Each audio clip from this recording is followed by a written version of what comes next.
Creative color grading profiles are tools that we created to let photographers, designers, and artists apply really quick pre-made looks to their images.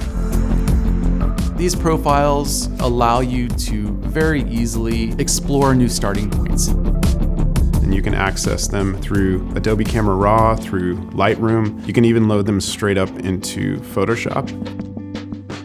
It's completely non-destructive because it's working in the Camera Raw space.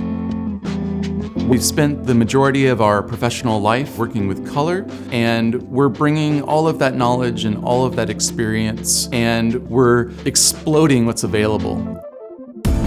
Our profiles come with an extended dynamic range built into them. You're going to have a lot more range to control the highlights and shadows.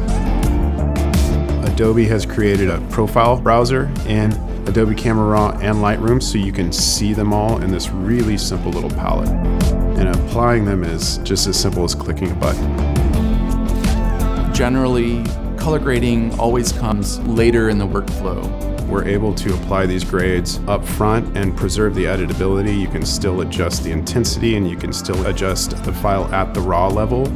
Then the additional retouching you're doing on the image is informed by the look, and you're going to make different decisions during your post-processing. We're going to be doing things that have really never been done before in a high fidelity and high integrity way. If you can see the spirit of the look that you want to have right up front. Ideas are key, and that's what these are. These are ideas. They're not replacing your personal expression. They're enhancing it, letting you see things you may not have thought of.